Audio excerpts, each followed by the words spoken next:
I love that you're trying to create that framework inside of sugar. Here's what I'd love to do in the time that we have left here. I'd love for you to take us through the path of activated customer feedback as kind of a way to end this, because we talked about at the very, very beginning of this conversation is that loyalty is the new growth engine, right? So if you were to kind of say, hey, here's what you need to know, right? Loyalty, your customer base is the new growth engine. What do you want to leave us with? What do you want us to know to make sure that we're taking the right things away? I think to connect a couple dots from our conversation, Steve, like you talk about execution, I think we've just redefined our core values at Sugar. And the number one value is all about customer. We're a CRM business. We're focused on the customer. Like everything you do has to back that up, and customers have to see that you're doing that. In software businesses, there's a lot of TLAs or three-letter acronyms that we like to throw around. And there's a lot of metrics that tell you whether a software business is doing well or not. One of them is GRR, which is gross retention rate. One of them is NRR, which is net retention rate. The biggest thing you can do in a software business is have a really strong gross and net retention. And we're lucky that we do here at Sugar. And it's because we try to show the customer through every part of that life cycle that we're doing things to support their journey, right? This customer journey management is a little bit of a buzzword, a little bit of a buzz phrase. But if you're thinking about like how, when you go from a sales process and somebody trusts you to purchase your software, how do you make sure that like the engagement in the implementation backs up what the seller told you? How do you make sure once the customer's gone live, that you're helping them through the adoption process and that they're starting to use that software effectively? How do you make sure that if they make a support call into your organization, that your primary objective is to get the problem addressed as quickly as possible and to solve the root cause? That means no one else has to call about that customer, about that same problem. Like that whole journey management, people talk about it a lot. We at Sugar as an executive team talk about making sure that every part of our business is focused on not only solving the instance, but solving the root cause of the issue that is maybe negatively impacting that customer journey. And it's just like that activated MPS example.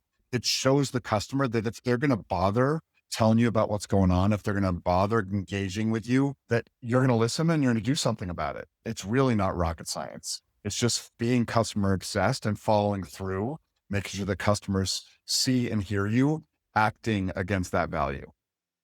It's interesting. There's not a company out there that wouldn't say, yeah, we're not customer obsessed. We're not customer focused. We're not customer driven. You're like, everybody would say that, right? Yes.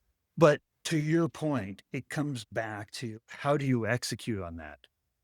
How do you actually activate the voice of the customer? And when I read that survey from a couple of years ago that less than 15% companies actually activated, we've just spent the last half hour talking about it's the number one thing we need to be doing. Right. A lot of companies, even though they say that they're customer oriented, are inside out thinkers. And it's a little bit of a play on words, right? Inside out, meaning they're thinking about things internally and projecting them back out to the market, right? You talked about the voice of the customer that your marketing guest talked about. Listen to customers. They'll tell you the words they use in terms of what they're looking for. And great marketers aren't proud about coming up with a smarter word or a better word. They just listen and they use the words that customers use over and over again in the way they engage those customers. And like, surprise, surprise, that's what drives lead volume. It's what drives customer retention and satisfaction. Listen, customers will tell you how to talk to them. They'll tell you how to meet them where they need to be met. So it is all about the customer. There probably shouldn't be a sales conversation that ever happens without a draw and a reference to our own customer base, right? And the learning that comes out of that. That's what they want to learn. That's what they want to know. People like me that have done this before me, what have they learned? How have they benefited, right? What are the problems that they found and how did you overcome them? Like, that's what they really want to know. And that means you're drawing on the well of the voice of the customer. And if there's not a well to draw on there, then you're going to be playing the game with one hand tied behind your back. Yeah, we decided a year ago, Steve, that 80% of the press releases we do in the market are going to be telling the stories of our customers, right? Like it's so easy to want to like tell people that you're launching a new product or you're hiring a new executive. First of all, nobody's all that excited about press releases anyway, but customers love when we go tell their stories. And talk about the success they've had leveraging, in our case, our software. But we're mostly issuing press releases that tell the stories of our customers because that's what we're proudest of.